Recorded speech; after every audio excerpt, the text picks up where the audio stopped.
Sleep is a very broad topic, and it's a little bit out of the purview of this course. But with that said, it's still necessary that we talk about it a little bit because it is such a pivotal factor in your ability to learn successfully, and most people don't even realize it. Whereas in the past, a lot of researchers didn't quite understand why we sleep.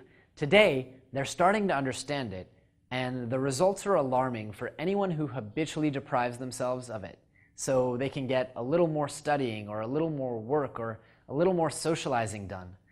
You see, during sleep, researchers believe that we solidify the things that have been offered up to our long-term memory.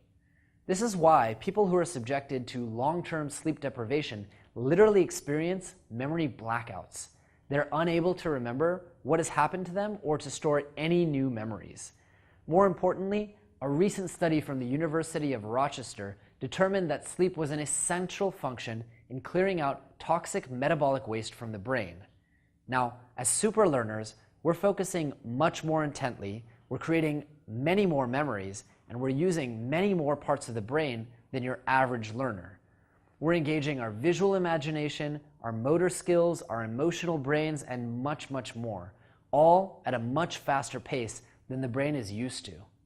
All of this heavy lifting is creating metabolic waste at a much faster rate, and this explains some of the exhaustion or discomfort that you might experience after long super learning sessions.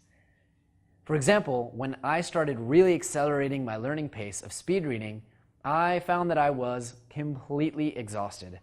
I could read for about an hour to an hour and a half, and then I needed a 10 to 15 minute nap to clear out this feeling of pressure coming from behind my eyes and at the top of my cranium.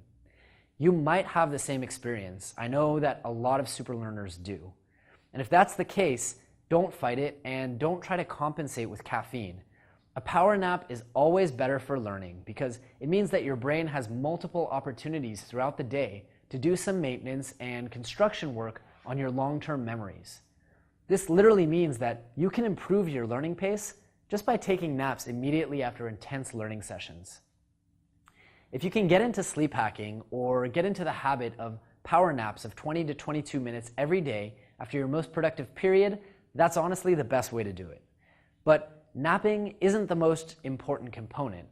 Remember that the bulk of your brain's work will happen during your core sleep at night.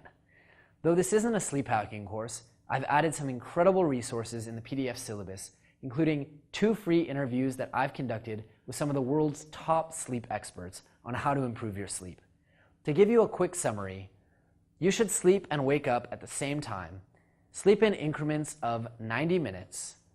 Avoid blue or white light 3 hours before bed, and make sure that you sleep in a very dark, cold room. For more information on all of this, please make sure to check out the supplemental resources.